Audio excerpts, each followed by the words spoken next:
Hello, my friends. Welcome back. We are going to keep reading The Green Glass Sea together. We're getting pretty close to being done. We've made it through a lot of this book. So the last time we read, Dewey got the sad news that her father had passed away, and they're decided that she's going to stay with the Gordons until the war is over. So we are picking back up with chapter 21, Walking. Dewey walks around the hill without thinking, without seeing anything but the ground in front of her feet, each step. She walks because as long as she is moving, she doesn't have to do anything, say anything, feel anything. She doesn't want to talk to anyone, answer questions.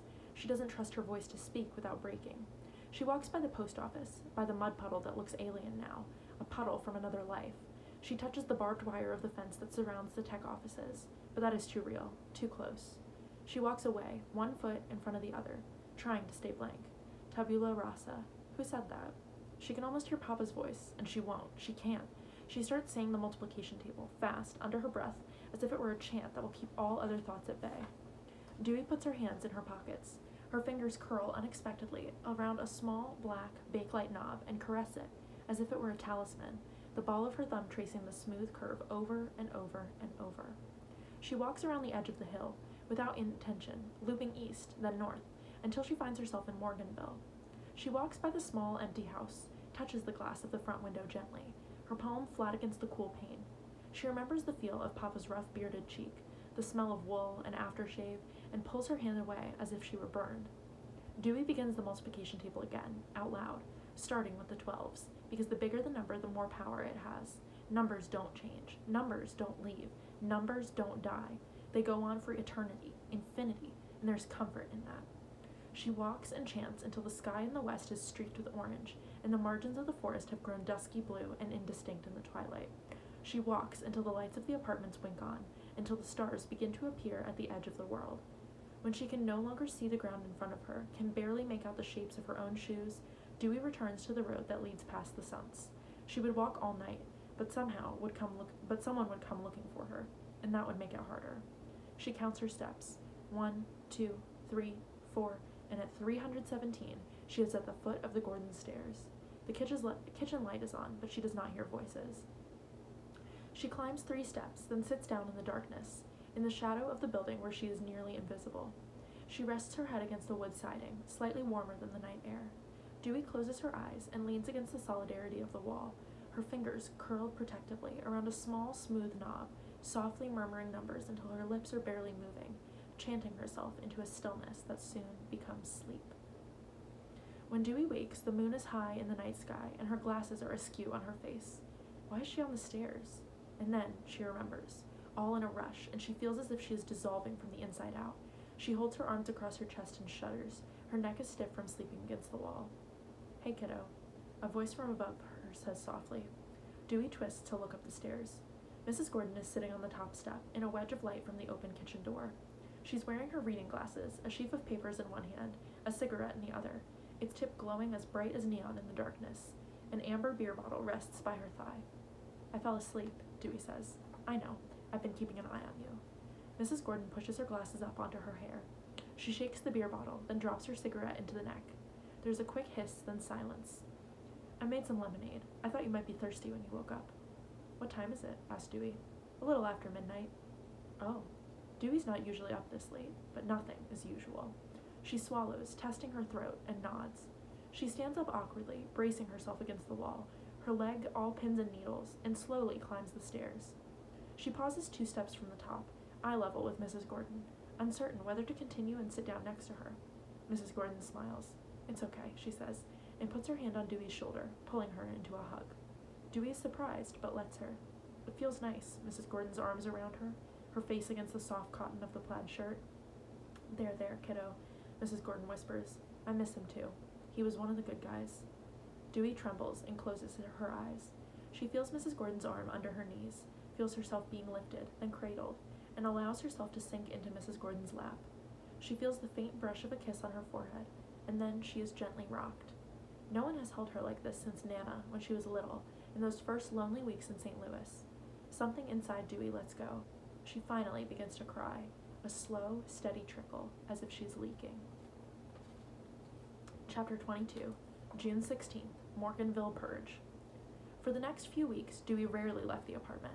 Her gadgets lay untouched in shoeboxes under the bed, her erector set gathered dust, She spoke when she was spoken to, ate when she was hungry, which was not often, and sat by herself in the bedroom, reading and rereading Suze's comic books.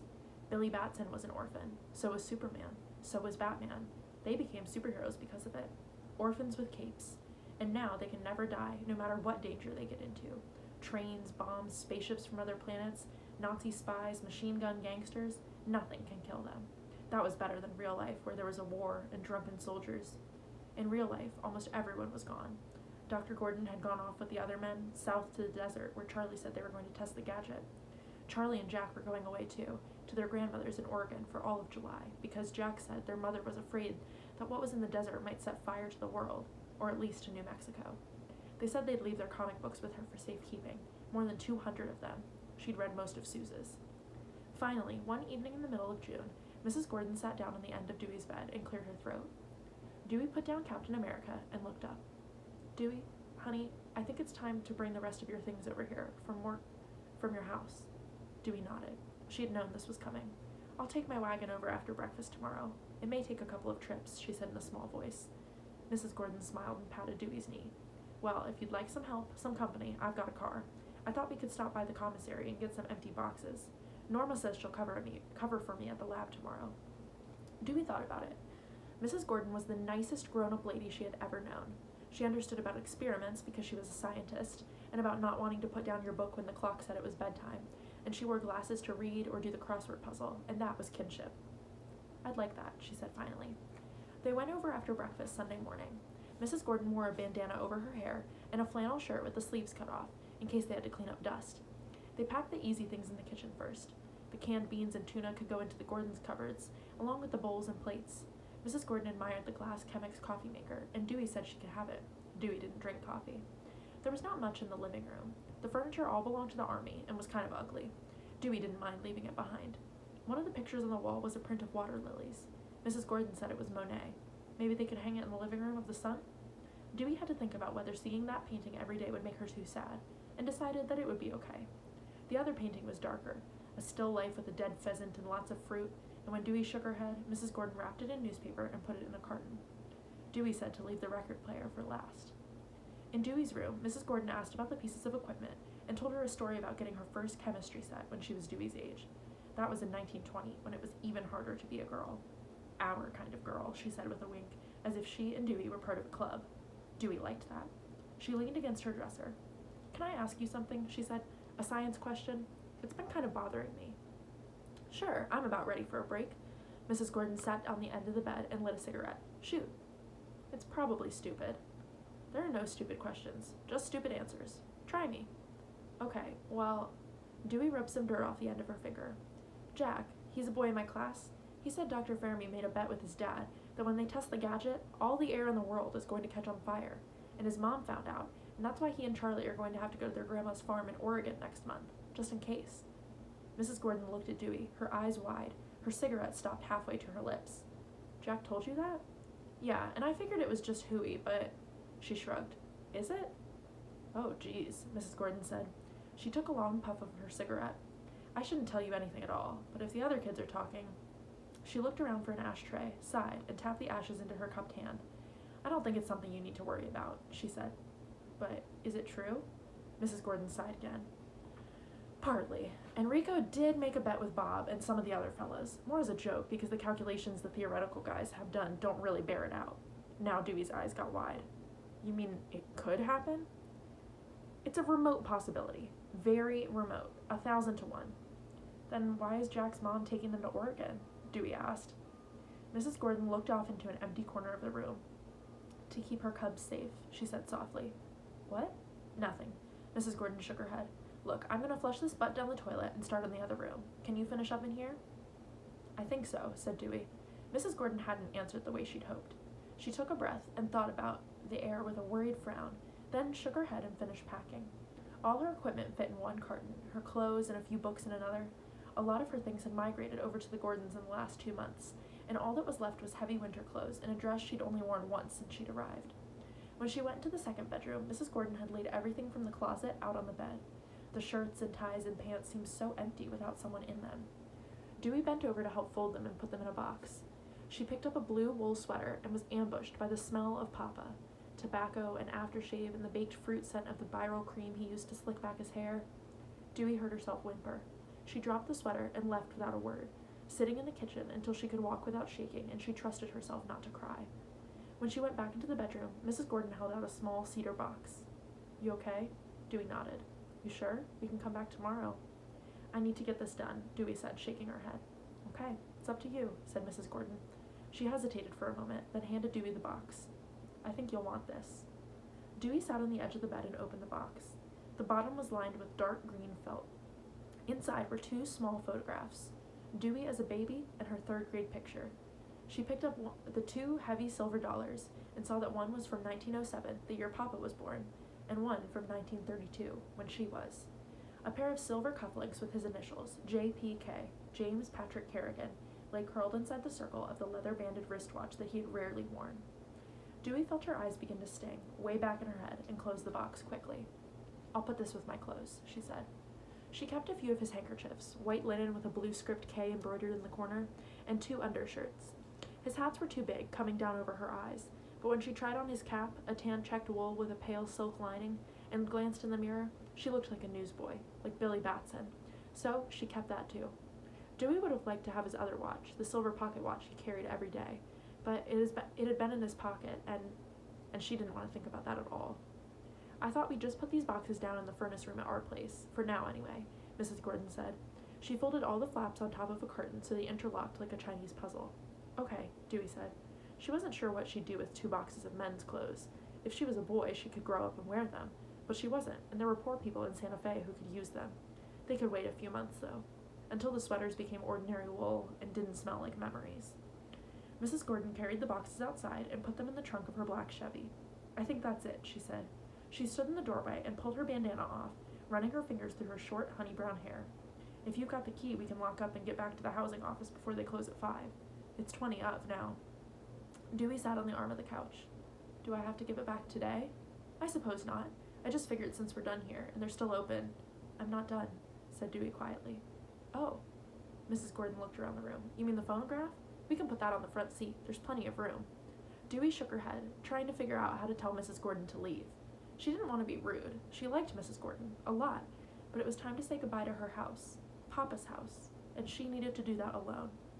I'll put it in my wagon when I leave. It's not that heavy. Don't be silly, the car's... Mrs. Gordon looked at Dewey and didn't finish her sentence. She thumped the heel of her hand softly against her forehead. Oh, sorry. I'm a little dense at the end of the day. You need some time to yourself, don't you? Yes, please, Dewey said, if that's okay. Okay, Mrs. Gordon said, her voice going funny, as if her throat was being squeezed. Yes, hon, it's okay. She took a step toward Dewey, hesitated, then stopped where she was and jingled her car keys lightly in one hand. Tell you what, I'm gonna go home, open a beer, and make a meatloaf. It'll be done around 7 if you're hungry, but take your time, it'll keep. Thanks, said Dewey. Mrs. Gordon started to say something more, then just smiled, a small, sad smile, and went out the front door, pulling it shut behind her with a click. Dewey waited until she heard the Chevy's engine and the crunch of tires on gravel and dirt fade away with distance. Then she got up off the arm of the couch. Dewey walks from room to room in the dimming sun of late afternoon, standing still in doorways, memorizing what had been. These rooms are the only places she had lived with Papa since she was a tiny child, a year and a half. She rests her hand on the light switch of the bathroom and wishes she could flip time on and off as easily. One more week, one more day, but it is gone. Over. She says a silent goodbye to the bathroom where her small red toothbrush hung next to Papa's brown one, to the bedroom where she woke to the sound of Papa's tenor as he shaved, to Papa's room where some nights a slit of yellow light under his door angled out into the hall until almost dawn, to the kitchen where they shared tuna casserole and news of their days, and to the living room where Papa drank a glass of whiskey and explained music and books and calculus and the moon after the supper dishes were washed and dried. When she has etched a memory for every room, Dewey lifts the wooden lid and turns on the record player. Through the cloth grill on the front, she hears the low humming as the tubes warm up.